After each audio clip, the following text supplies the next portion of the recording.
The dust storm came the same day. Nora Reynolds lost her ability to see the future she had planned, which seemed fitting since the whole town of Winnemucca, Nevada had been built on broken dreams and stubborn hope. She stood outside the Silver Peak Mining Company office on that scorching August afternoon in 1882, clutching a leather satchel full of books against her chest, while the wind tried to rip her bonnet clean off her head. Inside that office, 12 men sat in darkness, their eyes ruined by years of blasting powder and bad luck, waiting for someone to read them the news from back east, stories from dime novels, anything to make them forget the blackness that had become their permanent companion. Nora had arrived in Winnemucca 3 weeks prior with her father, a mining engineer who promised her a better life after her mother's death in Philadelphia. But her father caught pneumonia within the first week and died in a cramped boarding house room, leaving her with nothing but his books, $47, and a determination not to crawl back east in defeat. The mine foreman, a gruff German named Klaus Hoffmann, had mentioned the blind miners in passing when she came begging for any kind of work. Most folks avoided the blind miners, treated them like ghosts of what could happen to anyone who dared dig too deep into the earth. But Nora saw opportunity where others saw tragedy. She pushed through the door, and 12 faces turned toward the sound, some with milky white eyes, others with lids permanently sealed by scar tissue. The room smelled of tobacco and old sweat, and someone had attempted to make it comfortable with mismatched chairs arranged in a semicircle. These men ranged from their 20s to their 60s, united by the darkness that mining had gifted them. "I am Nora Reynolds," she announced, her voice steadier than she felt. "I am here to read to you if you will have me." An older man with a magnificent white beard spoke first. "What is your rate, Miss Reynolds?" She had not thought that far ahead. "Whatever you think is fair. A few cents from each of you per session." "Can you read proper?" another asked. "Not just stumbling through words, but make them sound like they mean something." Nora set down her satchel and pulled out a worn copy of Great Expectations. "My father taught literature at a university before he turned to mining. I was reading Dickens before I was 8 years old. Shall I demonstrate?" The men murmured among themselves, and the bearded man gestured for her to continue. She opened to a random page and began to read, not just reciting words but breathing life into them, giving each character a distinct voice, letting the emotion of the text flow through her like music. She read for 20 minutes, and when she stopped, the room sat in absolute silence. "You will do quite fine," the bearded man finally said. "I am Thomas Perry. Welcome to our little society of darkness, Miss Reynolds." That was how it began. Every afternoon at 2 o'clock, Nora would arrive at what the miners called the reading room, and she would transport them somewhere beyond Winnemucca, beyond Nevada, beyond their disability. She read them adventure stories and romance novels, newspaper articles about politics and science, poetry that made grown men weep. Word spread through town about the educated young woman who read to the blind miners, and opinions varied from admiration to pity to outright confusion about why someone like her would waste time with men who could not even see her pretty face. The pretty face comment came from men at the saloon, prospectors and cowboys who saw her walking past and called out proposals that ranged from marriage to significantly less honorable arrangements. Nora ignored them all, kept her head high, and focused on building a life from the ruins of what she had lost. The blind miners paid her enough to afford a small room above the general store, and she supplemented her income by writing letters for illiterate prospectors at 10 cents a letter. It was on a Tuesday in late September when everything changed. Nora was reading from a collection of Edgar Allan Poe stories, her voice dropping to a dramatic whisper as she described the beating of the telltale heart, when the door opened and someone slipped inside quietly. The miners heard it but made no comment, accustomed to the occasional curious visitor. Nora continued reading, too absorbed in the story to look up, and finished the tale to appreciative murmurs and one man who declared Poe must have been mad as a hatter to write such things. "That was remarkable," a new voice said from the back of the room. Nora looked up and saw him for the first time. He leaned against the wall near the door, tall and lean in worn denim and a dust-covered hat he had respectfully removed upon entering. His face was tanned dark from sun and wind, with startling blue eyes that seemed to see straight through all her carefully constructed defenses. He could not have been much older than her own 22 years, maybe 25 at most, with the kind of strong jaw and broad shoulders that made her forget temporarily how to form words. "Thank you," she managed, clutching the book a bit tighter. "Are you here to listen?" "If you do not mind the intrusion. I heard about you from some of the boys at the ranch. Said there was a woman here who could make words sound like music." He stepped forward, moving with a fluid grace that suggested he was more comfortable on horseback than on foot. "I am Jackson Lewis. I work as a horse wrangler for the Double R Ranch about 10 miles northeast of here." Thomas Perry spoke up from his chair. "Jackson is a good man. He is welcome here any time, Miss Reynolds." "Please, sit then," Nora said, gesturing to an empty chair. "I was about to start a new story." Jackson took a seat, and Nora tried to ignore how her hands trembled slightly as she opened a different book, a collection of frontier tales that seemed appropriate given the audience. But she felt his eyes on her the entire time she read, watching her face, her gestures, the way she brought the characters to life. It was unnerving and thrilling in equal measure.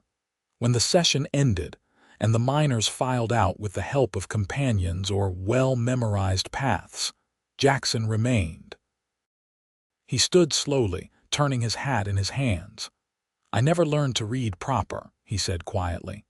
"I mean, I can make out words if I have to, but it is slow going and feels like work. Listening to you, though, that felt like living." Nora felt warmth spread through her chest. "That is the highest compliment you could give. Thank you, Mr. Lewis." "Jackson, please. Mr. Lewis was my father, and he has been dead these 10 years. He hesitated, then continued. "Would you mind if I came back? I would pay same as the others." "You do not have to pay. There is room enough for anyone who wants to listen." "I will pay," he insisted. "It is only right." Over the following weeks, Jackson became a regular fixture in the reading room. He always arrived exactly at 2 o'clock, hat in hand, taking the same chair near the back where he could watch Nora read. The blind miners teased him good-naturedly about his sudden interest in literature, but there was kindness in their ribbing. They could not see the way he looked at her, but they heard the change in Nora's voice when he was present, a subtle warmth that had not been there before. Nora found herself thinking about him at odd hours, wondering what he was doing out at the ranch, whether he thought about her as much as she thought about him. It was dangerous territory for a woman alone in a rough town, letting her heart get tangled up with a cowboy who probably had a girl in every settlement between here and Sacramento. But there was something different about Jackson, a quiet integrity that showed in how he treated the blind miners with respect, how he always had a kind word for Mrs. Chen at the general store, how he broke up a fight outside the saloon one night without throwing a single punch, just using his voice and calm presence to talk 2 drunk prospectors down from killing each other. One afternoon in October, after she had finished reading several chapters from the Count of Monte Cristo, Jackson waited until everyone else had left before approaching her. "Miss Reynolds, Nora, I was wondering if you might let me walk you back to your room." It is getting dark earlier now, and some of those prospectors get rowdy come evening." Her heart hammered against her ribs. "That would be kind of you, Jackson." They walked through the dusty streets of Winnemucca as the sun painted the sky orange and purple, past the saloons already filling with men eager to drink away another day of backbreaking work, past the assayer's office where hopeful miners brought their findings, past the small white church where the reverend was lighting lamps for evening services. Jackson walked on the street side of the boardwalk, a small courtesy that her father had always observed with her mother.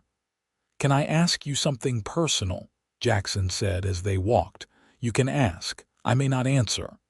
"Fair enough. Why did you stay here after your father passed?" "Seems like a woman with your education and talents could have gone anywhere, done anything." Nora considered the question carefully. "Pride, mostly. We left Philadelphia because my father said we would make our fortune out west, that Nevada was full of opportunities. I could not bear the thought of crawling back and admitting defeat, of being the pitied daughter who lost everything. At least here I am useful. Those men in that room, they need what I can give them. That matters more than comfort or safety. That takes courage, or stubbornness. Sometimes it is hard to tell the difference."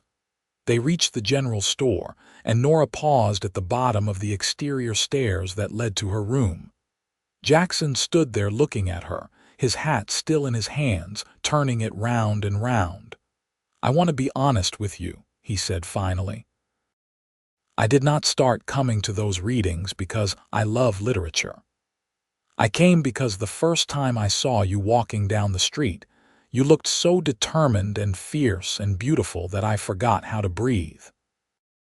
I kept coming back because listening to you read is the best part of my day, and it has been that way for weeks now. If that is too forward, I apologize, but I am not a man who knows how to dance around the truth." Nora felt like the earth had shifted beneath her feet. "That is very forward." "I know. Do you want me to stop coming?" "No." The word came out more forcefully than she intended.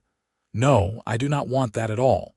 Jackson smiled, a genuine expression that transformed his serious face into something that made her knees weak. "Then I will see you tomorrow at 2 o'clock." "Tomorrow at 2," she repeated, and climbed the stairs on legs that felt like they were made of water. That night, Nora lay in her narrow bed listening to the sounds of Winnemucca settling into its rough version of sleep. Somewhere a piano played badly, men shouted and laughed, a dog barked at shadows. She thought about Jackson's blue eyes and honest words, about the risk of caring for someone in a place where life could be brutal and short. But she also thought about the alternative, of living a safe, lonely existence where she never took a chance on anything beyond survival. Her mother had always said that love was worth the risk, even when it hurt, even when it was hard. Maybe especially then. The next day, Jackson arrived 15 minutes early. Nora was arranging chairs and looked up in surprise when the door opened. "I was hoping to catch you alone for a moment," he said. "I brought you something." He handed her a small book bound in green cloth. She opened it carefully and saw it was a collection of poetry by Walt Whitman, a beautiful edition that must have cost him a significant portion of his wages. "Jackson, this is too much." "It is not nearly enough. I saw it in the catalog at the general store, and Mrs. Chen ordered it special. I thought you might like to have something just for yourself, not for reading to others." Nora pressed the book to her chest, touched beyond words. "Thank you. This is the kindest gift anyone has given me in a very long time." Before she could second-guess herself, she rose on her toes and kissed his cheek, just a brief press of lips against sun-warmed skin. Jackson froze, then slowly reached up to touch the spot where her lips had been, his eyes wide with wonder. "I am going to remember that for the rest of my life," he said softly. The blind miners began arriving then, And the moment passed, but something had shifted between them, an acknowledgement that what they felt was real and mutual and worth exploring. As October turned to November and the desert nights grew cold, Jackson and Nora fell into a pattern. He would arrive early, help her set up chairs and arrange the room, stealing moments of conversation before the others arrived. After the readings, he would walk her home, and their talks grew longer and more intimate, sharing stories of their pasts, their hopes, their fears. He told her about growing up on a struggling ranch in Colorado, about losing his parents to cholera when he was 17, about drifting west working cattle drives and breaking horses until he found a place at the Double R. She told him about her mother's long illness, about her father's desperate attempts to rebuild their fortune, about the loneliness of being an only child who lost everyone. One cold evening in late November, as they stood outside the general store beneath a sky brilliant with stars, Jackson took her hand for the first time. His palm was calloused from hard work, warm and strong, and the simple contact sent electricity racing up her arm. "I am falling in love with you," he said, his voice rough with emotion. "I know it is fast and may be foolish, but I have never felt this way about anyone. You make me want to be better, do more, build something that lasts.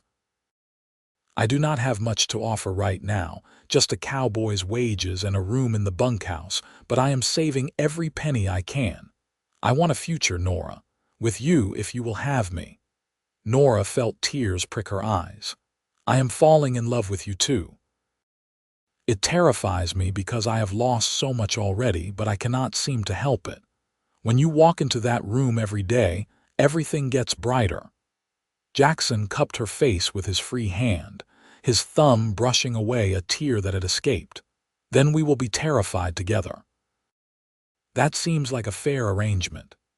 He kissed her then, soft and sweet and reverent, like she was something precious that might break. Nora kissed him back, pouring all her hope and fear and desperate affection into it, and when they finally broke apart, they were both smiling like fools. The relationship deepened through the winter months. Jackson was patient and respectful, never pushing for more than she was ready to give, content to steal kisses in the twilight and hold her hand as they walked. The miners noticed, of course, commenting with gentle teasing about young love and whether Jackson's attention was affecting the quality of the readings. If anything, Nora read with more passion than ever, fueled by happiness that made everything sharper and more vivid. The town noticed too, and opinions were mixed. Some folks thought it was sweet, the educated reader and the hard-working cowboy. Others muttered that Nora was a fool to throw her lot in with a man who made $30 a month and had no prospects beyond the ranch. A few of the saloon girls, who had set their caps at Jackson over the years, made snide comments about city women who thought they were too good for frontier life. Nora ignored it all, secure in the knowledge that what she and Jackson had was real and worth any amount of gossip. In December, Jackson took her out to the Double R Ranch to meet his boss, Robert Ramsey, and his wife Dorothy. The ranch house was a sprawling adobe structure surrounded by corrals full of horses in various stages of training. Dorothy was a handsome woman in her 50s who took one look at how Jackson hovered protectively near Nora and smiled with knowing approval. "So you are the reader we have heard so much about," Dorothy said, ushering them into a warm kitchen that smelled of baking bread.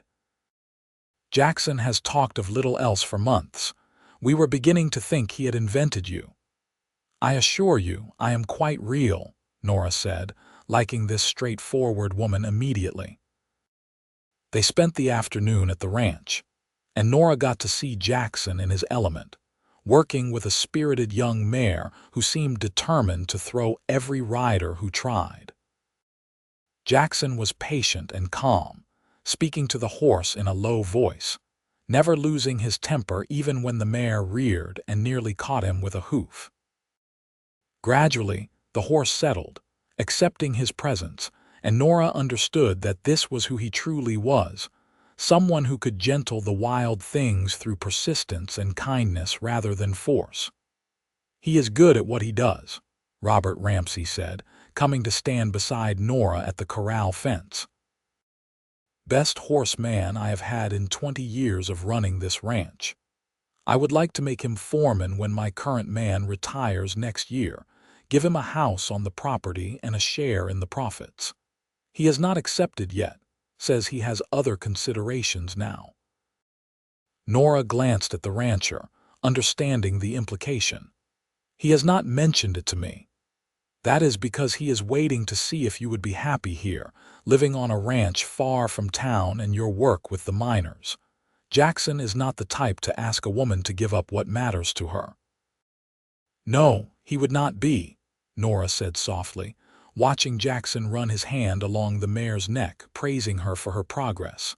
That night, as Jackson drove her back to town in the ranch buckboard, Nora brought it up. "Mr. Ramsey told me about the foreman position." Jackson was quiet for a long moment. "I should have mentioned it first. I am sorry." "Why did you not?" "Because accepting it would mean asking you to marry me, and I did not want you to think I was proposing just to get a better job. I love you, Nora. I want to marry you because I cannot imagine my life without you in it, not because it makes practical sense." Nora's heart felt too large for her chest. "So ask me." He pulled the horses to a stop right there in the middle of the dark road. "What? Ask me to marry you, Jackson Lewis." "Ask me properly and I will give you my answer." Jackson set the brake and turned to face her fully, taking both her hands in his. "I do not have a ring yet. I wanted to save up for something nice." "I do not care about a ring. Ask me." In the starlight, his eyes were bright with emotion. "Nora Reynolds, you are the strongest, smartest, most incredible woman I have ever known. You took tragedy and turned it into purpose.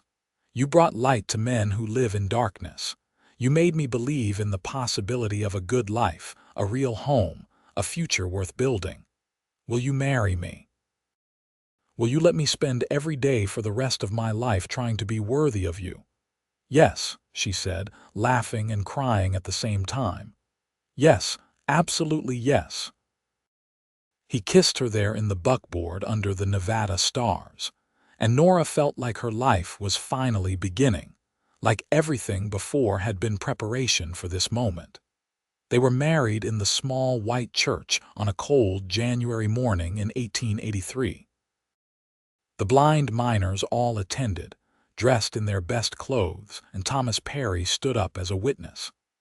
Dorothy Ramsey had helped Nora sew a simple but elegant dress from cream-colored silk, and Jackson wore a new suit that made him look uncomfortable but devastatingly handsome. The Reverend kept the ceremony short and sweet, and when he pronounced them husband and wife, the small congregation erupted in genuine joy. The real surprise came after the ceremony when Thomas Perry approached the newlyweds with a small leather pouch. "The boys and I took up a collection," he said. "We know you will be moving out to the ranch, and we wanted to show our appreciation for all you have done for us. It is not much, but it might help you start your new life." Nora opened the pouch and found nearly $200 in coins and bills. "Thomas, this is too much. I cannot accept this." "You can and you will," another miner said firmly. "You gave us the world when we could not see past our own noses. You made us feel human again. Let us do this one thing for you." Nora embraced Thomas, tears streaming down her face. "Thank you, all of you. You will never know what these months have meant to me." "We do know," Thomas said, "and we will miss you fiercely, but there is something else. Dorothy Ramsey has agreed to let us use a room at the ranch for our readings if you would be willing to continue. We could meet once a week instead of every day. We understand if you are too busy as a ranch wife, but the offer stands." Nora looked at Jackson, who smiled. I already told them you would not abandon them completely. You are too stubborn for that. Once a week, she agreed. That I can manage.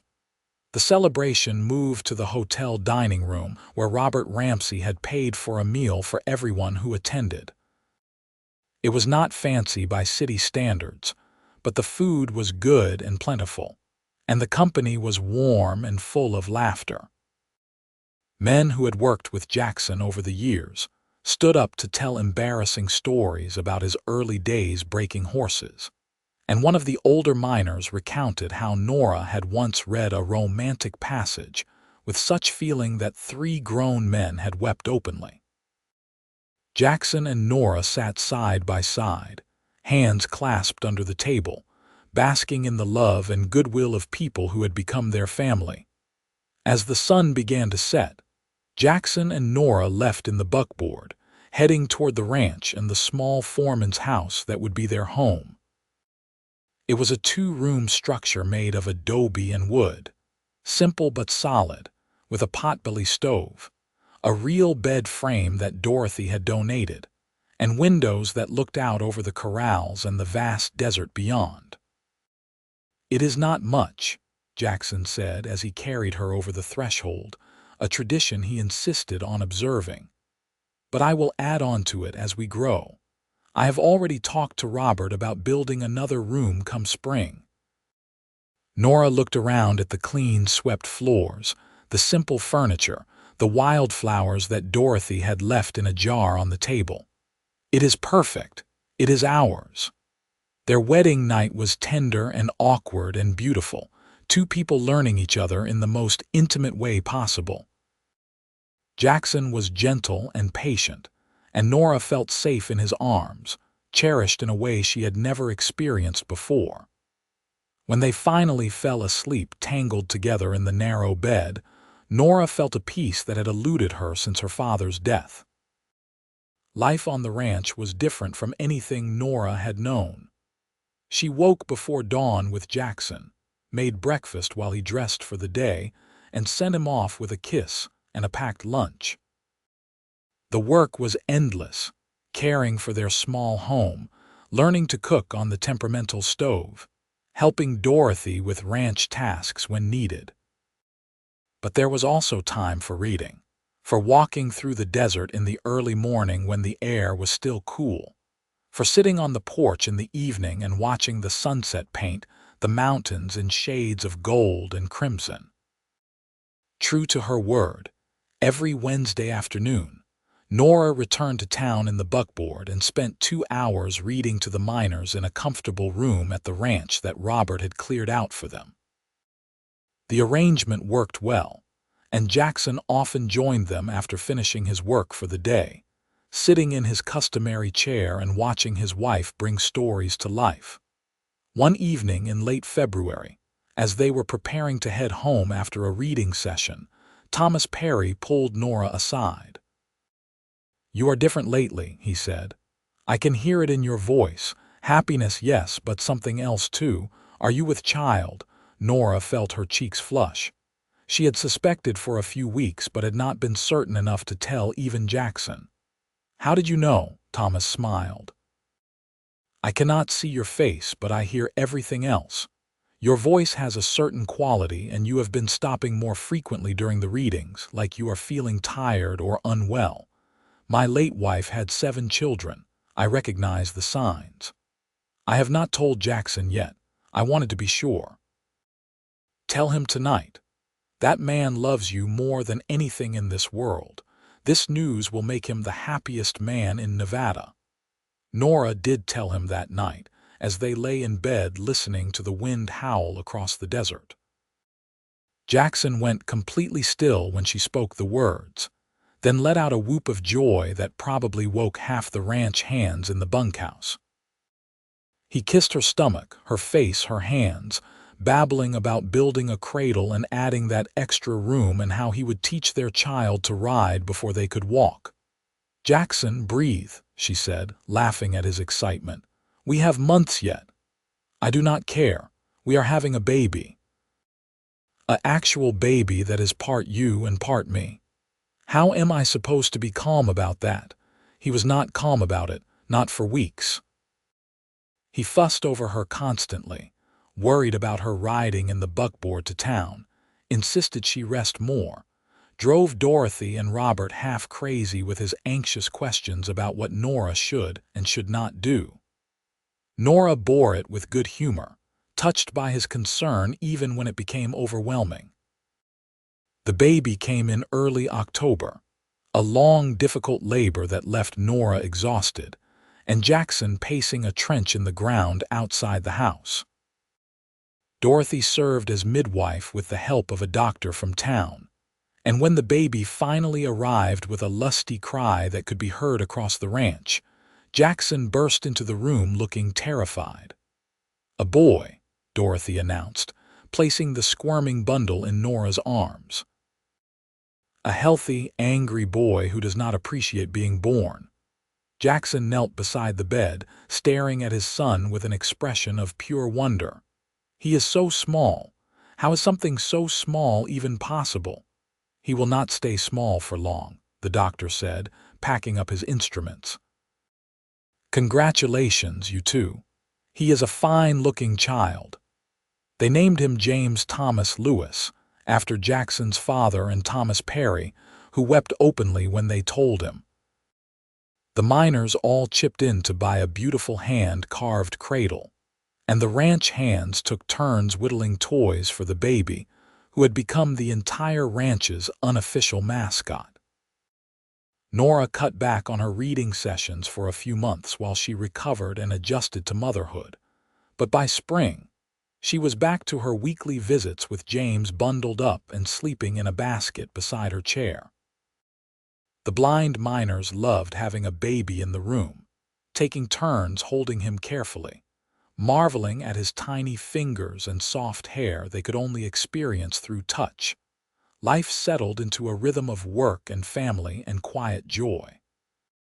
Jackson proved to be an excellent foreman, respected by the ranch hands and trusted completely by Robert and Dorothy. He added 2 more rooms to their house as promised, creating space for their growing family and for Nora's ever-expanding library of books. On their second wedding anniversary, he surprised her with a beautiful oak bookshelf he had built himself, complete with carved roses along the top edge. "I know it is not fancy," he said as he presented it, "but I wanted you to have a proper place for all your books."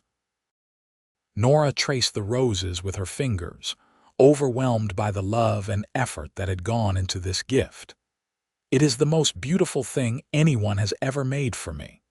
James grew into a bright, curious toddler who loved horses almost as much as his father did.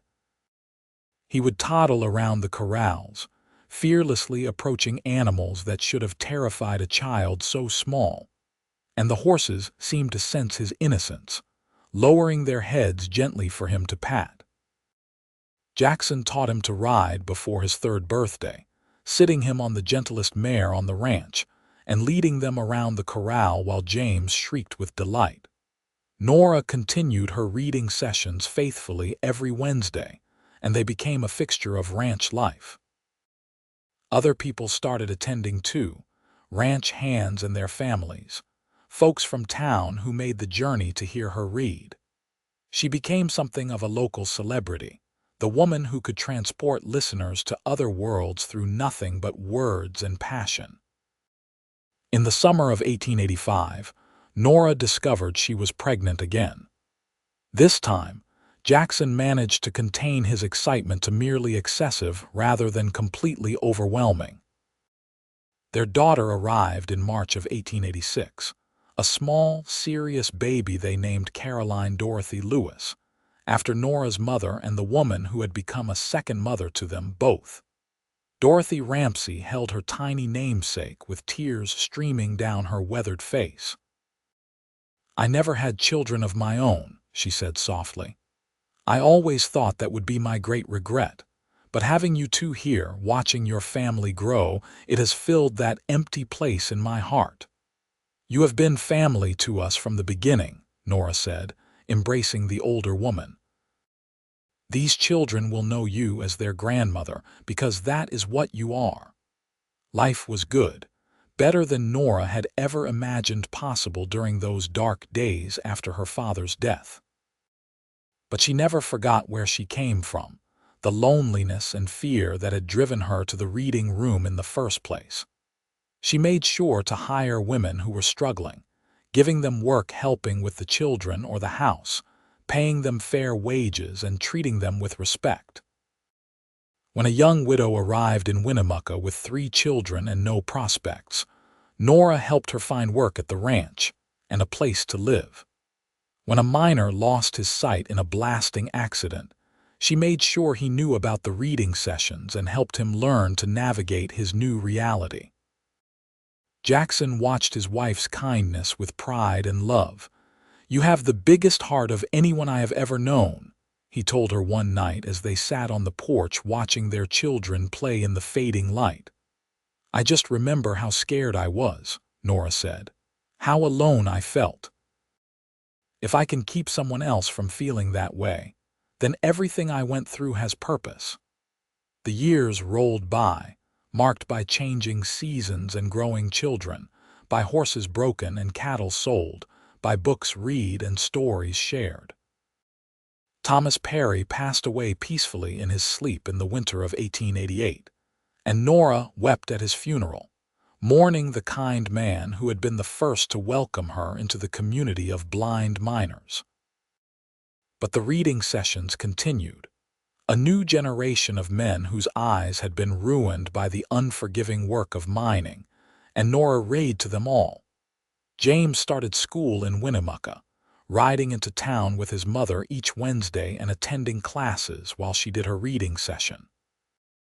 He showed his father's way with horses and his mother's love of stories, a combination that made him popular with other children and adults alike. Caroline was quieter, more introspective, preferring to sit with a book than play rough games, and Nora saw echoes of her younger self in her daughter's serious eyes. In 1889, Nora discovered she was pregnant again at 31, a surprise that left both her and Jackson stunned. They had assumed their family was complete, but life had other plans. Their second son arrived in May of 1890, a red-faced, howling infant they named William Robert Lewis, after no one in particular because Nora said they should get to choose a name just because they liked it. William was an easy baby compared to his siblings, content to sleep and eat and observe the world with solemn gray eyes. Jackson doted on all his children equally, but seemed to have a special tenderness for his youngest son, perhaps because he knew William would be their last. Robert Ramsey's health began to fail in 1891, and he told Jackson privately that he wanted to leave the ranch to him and Dorothy when he passed. Jackson was overwhelmed by the gesture, insisting that Robert had family who should inherit, but the old rancher was firm. "Dorothy and I never had children," Robert said. "You are the closest thing to a son I have ever known. This ranch needs someone young and strong to run it, someone who loves it like I do. That is you, Jackson. Promise me you will take care of it and take care of Dorothy when I am gone." Jackson promised, and when Robert passed away peacefully in his sleep that December, Jackson and Nora found themselves owners of the Double R Ranch. Dorothy continued to live with them in the main house, a beloved grandmother to their children and a source of wisdom and support. The responsibility of running the entire ranch was enormous, but Jackson rose to the challenge. He modernized operations, brought in better breeding stock, treated his employees fairly, and built a reputation for integrity that made the Double R one of the most respected ranches in Nevada.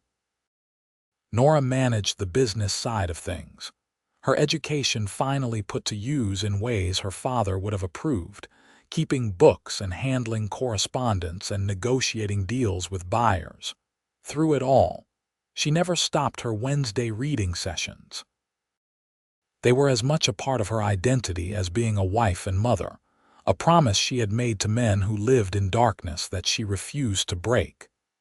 Jackson understood, never once suggesting she should give it up, and often joined her even as his responsibilities grew. One Wednesday in the spring of 1894, after finishing a particularly moving passage from a novel about two lovers separated by war, Nora closed the book and looked around at the assembled listeners.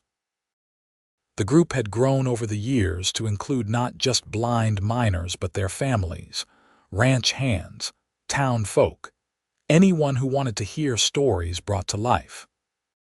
Jackson sat in his usual chair, now 12 years after he had first walked into the reading room, his eyes still watching her with the same wonder and love as that first day. "I want to tell you all something," Nora said, her voice catching with emotion. 12 years ago, I came to Winnemucca lost and alone, with nothing but some books and a desperate need to survive. You all saved me, every single person in this room. You gave me purpose and community and hope when I had none. And you," she looked directly at Jackson, "you gave me love and a home and a life beyond anything I dreamed possible." Jackson stood and crossed to her, taking her hand. "You saved me too. I was just drifting before I met you, doing good work but living half a life. You made everything matter. You still do, every single day." One of the older miners spoke up, his voice thick with emotion. "We should be thanking you, Nora. You gave us back the world when we thought we had lost it forever. Some of us were just waiting to die before you came along. Now we have reasons to keep going, stories to look forward to, beauty to experience even without sight." The room erupted in agreement, and Nora felt tears stream down her face. These Wednesday sessions had become so much more than just reading to blind miners. They were a community built on shared experience and mutual support, a haven from the harsh realities of frontier life, a celebration of stories and the human connections they fostered. That night, as Nora and Jackson drove home in the buckboard with James handling the reins like the experienced horseman he was becoming, Jackson put his arm around his wife and pulled her close. "You ever regret it?" he asked quietly. "Staying in Nevada, marrying a cowboy, living on a ranch instead of in some comfortable city?" Nora leaned her head on his shoulder, breathing in the familiar scent of him, horses and leather and the sage that grew wild across the desert. "Not for a single moment. This life, hard as it can be, is exactly where I am supposed to be. You are exactly who I am supposed to be with." "Good," Jackson said, kissing the top of her head, "because I plan on keeping you for a very long time. Remember what I told you that first night after we got married. Read to me for all our days. I meant it then, and I mean it now. I want to hear your voice bringing stories to life until we are both old and gray and our great-grandchildren are complaining that we talk too much about the old times." "That sounds perfect," Nora said, smiling in the darkness. "Absolutely perfect." The years continued their steady march forward. James grew into a young man who loved ranching as much as his father, taking on more responsibility and showing natural leadership with the ranch hands. Caroline developed a gift for writing, penning stories and poems that Nora encouraged by sending them to newspapers and magazines back east. Several were published, earning small payments and huge pride from her parents. William remained the quiet, thoughtful one, showing an unexpected talent for mathematics and business that made him invaluable in managing the ranch's finances. Dorothy Ramsey lived to the remarkable age of 78, passing away peacefully in the spring of 1899, surrounded by the family she had chosen. Her death hit them all hard, but especially Nora, who had lost her own mother so young and found a second one in Dorothy's fierce kindness.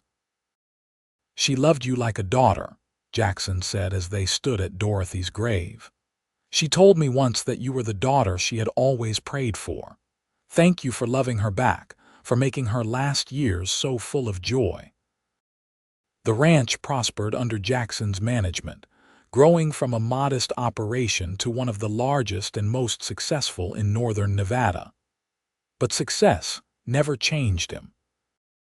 He remained the same honest, hardworking man who had first walked into a reading room to hear a young woman bring words to life. He treated his employees with respect, paid fair wages, and earned loyalty through example rather than force. Nora's reading sessions evolved over time. When the last of the original blind miners passed away in 1902, she considered stopping, but the community that had grown around those Wednesday gatherings would not hear of it. By then, she was reading to 3 generations of families, children and parents and grandparents all gathered to hear her perform. She read everything from classic literature to contemporary novels, from poetry to newspaper accounts of current events. She became, in her own way, the cultural heart of that corner of Nevada, the keeper of stories and the voice that connected people to the wider world beyond the desert. On their 20th wedding anniversary in 1903, Jackson surprised Nora with a gift that left her speechless. He presented her with a leather-bound journal filled with his own handwriting, painstakingly careful letters that told the story of their love from his perspective. It had taken him 2 years to write, working late at night by lamplight, laboriously forming words that did not come naturally to him. "I know I am not a writer like you and Caroline," he said, looking nervous as she paged through it. "But I wanted you to have something from me that was more than just what I could buy or build. I wanted you to know everything I feel, written down permanent so you can read it whenever you want to remember." Nora read through tears, seeing their life together through his eyes, moments she had forgotten rendered in his plain but heartfelt prose. The first time he saw her, the day he realized he loved her, the terror and joy of becoming a father, the quiet pride he felt watching her read, the gratitude he experienced every morning waking up beside her. It was the most precious gift she had ever received. "This is everything," she whispered. "Thank you, my love. Thank you for this, for our life, for never giving up on us even when things were hard." "It has never been hard loving you," Jackson said simply. "That has always been the easiest thing in the world." Their children grew and married and started families of their own, though all of them stayed close to the ranch. James married a rancher's daughter from California and took over day-to-day operations of the Double R, giving Jackson and Nora time to step back and enjoy their later years. Caroline married a newspaper editor from Reno and continued writing, eventually publishing a well-received novel about frontier life that was clearly inspired by her mother's experiences. William went to university in San Francisco to study business, but returned home to help manage the ranch's increasingly complex financial affairs, bringing with him a wife who was a talented teacher and started a proper school on ranch property for employees' children. The grandchildren came, a small army of bright-eyed youngsters who called Nora and Jackson grandmother and grandfather and learned to ride almost before they could walk. Nora read to them the same stories she had read to their parents and to the blind miners before that, connecting generations through the power of narrative. In 1910, at the age of 52, Nora published a memoir about her experiences reading to blind miners and building a life in Nevada. It was not a commercial success, but it earned respectful reviews and found an audience among women who saw in her story a reflection of their own struggles and triumphs. Jackson was intensely proud, buying copies for everyone he knew and reading passages aloud to anyone who would listen, his halting delivery making Nora's elegant prose somehow more touching. They settled into the comfortable rhythm of older age, still active and involved in ranch life, but no longer carrying the weight of daily responsibility. Jackson's hair went silver, and his face gained deep lines from a lifetime of squinting into the sun.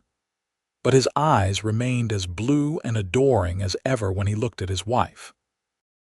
Nora's dark hair showed threads of gray, and she needed spectacles for reading now, but her voice remained strong and clear, still capable of bringing stories to life. She still held her Wednesday reading sessions, though they moved to the schoolhouse William's wife had established, a proper building with good light and comfortable seats. People came from miles around, making it a social occasion as much as a literary one. Jackson still attended every single session, sitting in the front row now because his hearing had begun to fade, watching his wife with the same rapt attention he had shown 30 years earlier. On a warm evening in June of 1915, after finishing a reading of a new novel about immigrants building lives in America, Nora closed the book and looked out at the assembled crowd. She saw children who had become parents, babies she had rocked now grown with children of their own. She saw ranch hands who had worked for them for decades, town folk who had become dear friends, the rich tapestry of a life well lived spread out before her. "I have been doing this for 33 years, she said quietly, and the room fell silent. "Since I was a frightened young woman in a strange town, trying to find a way to survive. These sessions have been the constant thread running through my entire adult life. But I am 65 years old now, and I think it might be time to pass the torch to someone younger." A murmur of protest swept through the crowd, but Nora held up her hand. "I did not say I was stopping completely, but perhaps moving to once a month instead of every week and training someone to take over when I am truly ready to retire. My granddaughter Emma has shown a real gift for reading aloud, and she is willing to learn." Emma, James's eldest daughter and a lovely young woman of 19, stood up and curtsied nervously. "I could never replace grandmother, but I would be honored to help carry on this tradition." Jackson stood too, moving to stand beside his wife. "Whatever Nora decides is fine by me. She has given this community more than anyone had a right to expect. It is time for us to have more time together, to travel maybe, to see some of the places she has only read about in books." They did travel, taking trips to San Francisco and Denver, even venturing as far as Chicago and New York. Nora delighted in seeing the places that had existed only in her imagination, and Jackson delighted in watching her delight. They were that couple everyone recognized, the older pair who still held hands and looked at each other like newlyweds, proof that love could last and deepen, and become something beautiful and enduring. But they always returned to Nevada, to the ranch and the desert and the community they had helped build. This was home in a way nowhere else could ever be, the place where they had fallen in love and raised children and created something meaningful. Emma proved to be a talented reader in her own right, and gradually the sessions transitioned to her leadership with Nora attending as honored guest and occasional performer. It was right and good, this passing of tradition to the next generation, ensuring that what had started in a dark room with blind miners would continue into the future. In the spring of 1920, Jackson and Nora celebrated their 37th wedding anniversary with a large party at the ranch. All 3 children and their families attended, along with what seemed like half of northern Nevada. There was music and dancing, and an enormous feast prepared by Caroline, who had inherited her grandmother Dorothy's skill in the kitchen. As the sun set and the party wound down, Jackson led Nora away from the crowd to their favorite spot, a small rise overlooking the ranch with a view of the desert stretching to the mountains beyond. 37 years, Jackson said, pulling her close. Sometimes it feels like yesterday that I walked into that reading room and saw you for the first time. Other times, I cannot remember what life was like before you." "I know what you mean," Nora said, resting her head on his shoulder in the way that had become second nature over decades. "We have had a good life, Haven, not we, the best life. Better than I dreamed possible when I was a kid working cattle drives and sleeping on the ground. You gave me a home, Nora. A real home with love and purpose and meaning. I hope you know that. I do know. And you gave me the same. We saved each other, I think." They stood there as the stars began to emerge, two people who had taken a chance on love in a hard land and built something that would outlast them both.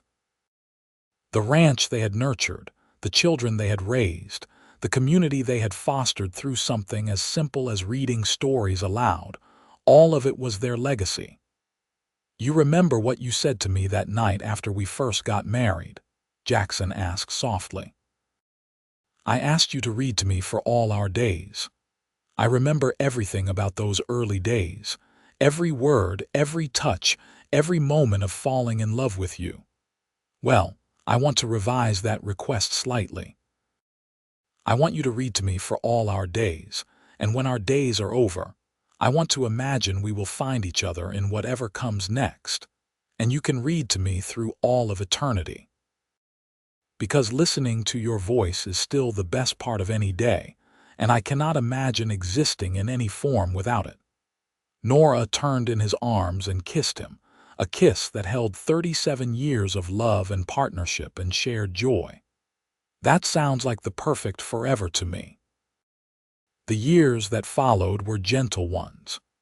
Jackson developed arthritis in his hands from a lifetime of hard work, but he never complained, just adjusted to the limitations with the same practical acceptance he had always shown.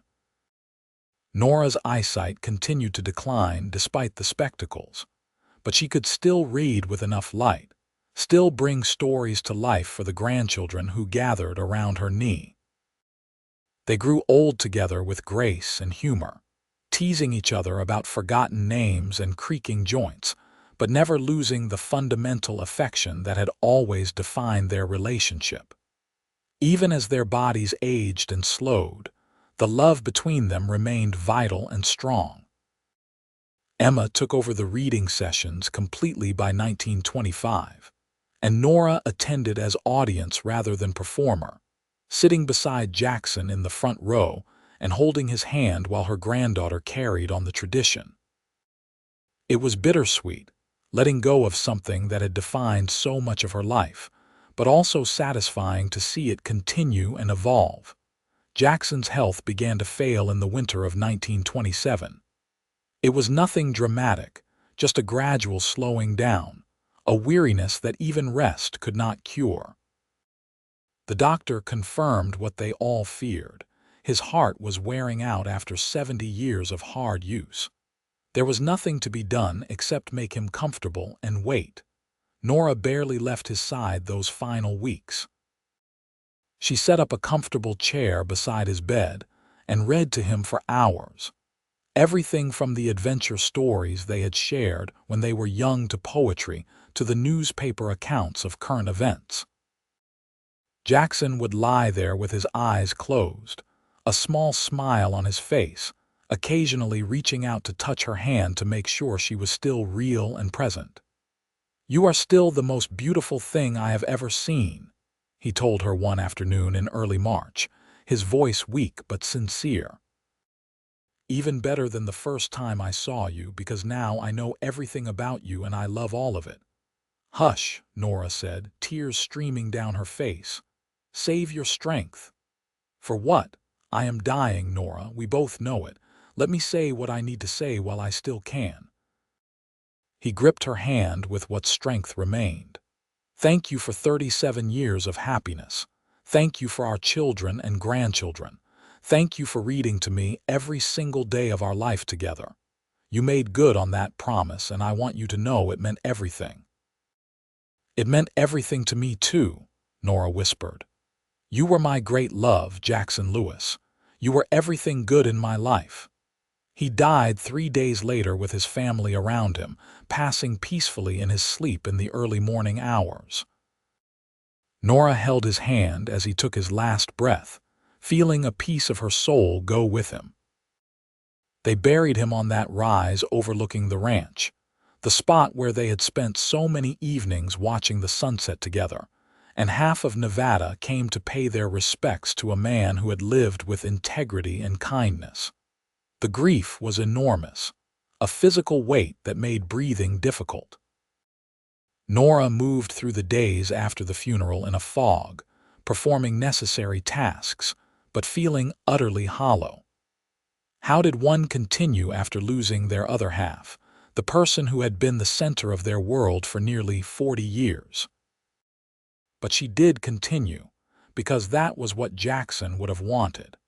She kept reading at the sessions, finding solace in the familiar words and the community that had sustained them both.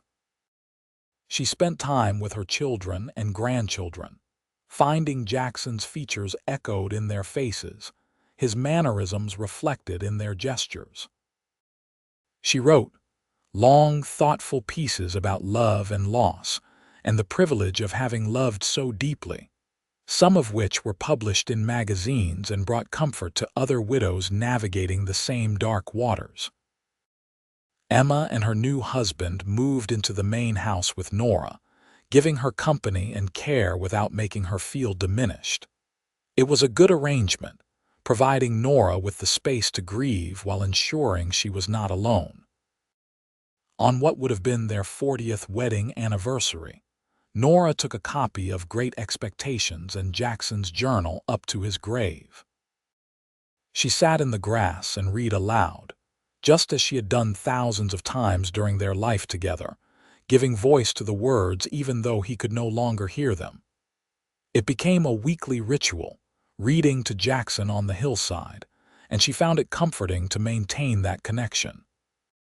She lived for another 8 years, a vigorous presence in her family's life well into her 70s.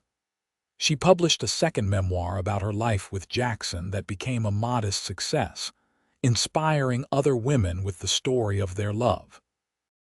She watched Emma's children grow and begin having children of their own, ensuring the reading tradition passed into yet another generation. She saw the ranch continue to prosper under James's management, secure in the knowledge that what she and Jackson had built would endure. On a warm May evening in 1935, 77-year-old Nora Reynolds Lewis lay down for a nap and simply did not wake up. She died peacefully in her sleep in the house she had shared with Jackson, surrounded by the books they had loved and the family they had created. They buried her beside him on the hillside, and the funeral was enormous, a testament to the impact one woman's voice had made on an entire community over more than half a century. The reading sessions continued, as they still do to this day, passed down through generations of Emma's family. The tradition evolved with the times, adapting to new technologies and changing tastes, but the core remained the same, gathering together to hear stories brought to life, to connect through the power of narrative, to remember the blind miners and the young woman who first gave them back the world. The Double R Ranch prospered through the decades, remaining in the family and growing with each generation. In the main house, in a place of honor, sits Jackson's hand-carved bookshelf, still holding Nora's books, including the green-bound Whitman poetry collection he gave her so long ago. The journal he painstakingly wrote for their 20th anniversary is displayed in a glass case, open to a page where his plain handwriting declares his love in terms that never fail to move those who read it. On the hillside overlooking the ranch, 2 graves sit side by side beneath a large stone that bears a simple inscription: Jackson and Nora Lewis. He listened, she read, together they lived. Wildflowers grow around the graves in profusion, planted by children and grandchildren and great-grandchildren who still visit regularly, who still tell the story of the cowboy and the reader who built a love to last beyond lifetimes. And sometimes, on quiet evenings when the wind blows just right across the Nevada desert, people swear they can hear a woman's voice reading stories on the breeze, bringing tales to life for all eternity, and a man's soft laughter responding with joy and love that death itself could not diminish. The story of Nora and Jackson became legend in northern Nevada, proof that even in the hardest of places, love could flourish and endure and create beauty that lasted long after the lovers themselves had gone. Their legacy lived on not just in the ranch or the reading tradition, but in the values they embodied: kindness to those in need, dedication to community, the transformative power of stories, and above all, the courage to love completely and without reservation. They had taken the challenges of frontier life and turned them into opportunities for connection and growth. They had seen each other at their best and worst and chosen love every single day. The generations that followed told their story to children as an example of what love should be: enduring and supportive and full of small kindnesses that accumulated over time into something transcendent. Young couples came to visit their graves seeking inspiration for their own marriages. Writers used their story as source material for books and articles about frontier love. They became, in death, what they had been in life: an example of the very best of what people could be when they chose courage over fear, community over isolation, and love over everything else. Years turned into decades, and still the story persisted. Emma's great-great-grandchildren ran the ranch now, carrying on the tradition with the same dedication their ancestors had shown.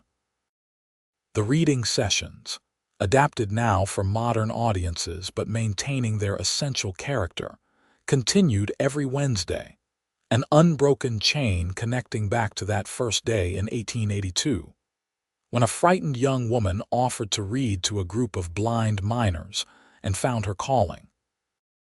The little foreman's house, where Nora and Jackson had started their married life, was preserved as a museum of sorts, maintained by the family as a reminder of their humble beginnings. Visitors could see the potbelly stove, the simple furniture, the window overlooking the corrals, and imagine what life had been like for the young couple starting their great adventure together. In the small cemetery in Winnemucca, the graves of the original blind miners were tended by the family too, recognition of the men who had first given Nora purpose and community. Thomas Perry's grave, in particular, received special attention, with fresh flowers placed regularly in honor of the man who had welcomed a stranger and changed the course of so many lives. The books Nora had brought with her from Philadelphia, battered now by more than a century of careful handling, were preserved in climate-controlled cases, priceless artifacts of a love story that had captured imaginations across generations. The green-bound Whitman collection that Jackson had given her held a place of special reverence, its pages yellowed and fragile but still legible, still containing the poems she had read to him in their private moments. Letters between Nora and Jackson, discovered in an old trunk decades after their deaths, were published in a collection that became required reading in Western history classes across the country. The letters revealed the depth of their bond, the way they supported and challenged each other, the humor and affection that characterized even their most mundane correspondence. Historians use them as primary sources for understanding ranch life, gender dynamics, disability rights, and cultural practices in the late 19th and early 20th century American West. The story of how they met and fell in love became a touchstone narrative, adapted into plays and films, romanticized and sometimes distorted by distance and imagination. But those who knew the true story, who had access to the letters and journals and family memories, understood that the reality was better than any fiction. The real Jackson and Nora were complex people who faced real challenges and made conscious choices to build something beautiful together. That was more inspiring than any romanticized version could ever be. Schools and libraries across Nevada bore their names, honoring the woman who had dedicated her life to literacy and the man who had supported her unconditionally. The Nora Reynolds Lewis Foundation provided scholarships for women pursuing education, while the Jackson Lewis Equine Therapy Center used horses to help people with disabilities, both institutions carrying on the values their namesakes had embodied. The reading tradition they had started evolved with technology, moving from live readings to radio broadcasts to podcasts to whatever new medium the future held, but the core remained unchanged. Someone would select a book or story, bring it to life with their voice, and people would gather to listen and connect through the shared experience of narrative. That simple act, repeated across more than a century, had built community and preserved culture and proven that some things were truly timeless. On the hillside overlooking the Double R Ranch, as the sun sets over the Nevada desert, painting the sky in shades of gold and crimson just as it had for millennia, the two graves sit peacefully side by side.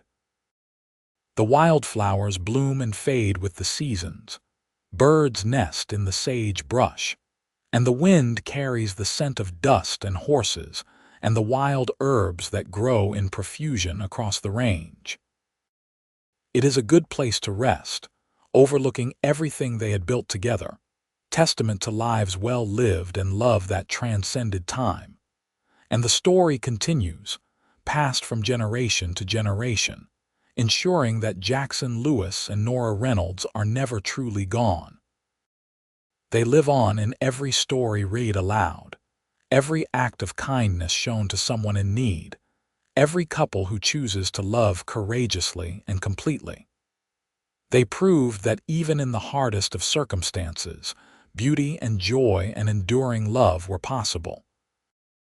That lesson, more than anything else, is their true legacy, the gift they gave not just to their descendants but to everyone who ever heard their story and was inspired to believe in the possibility of love.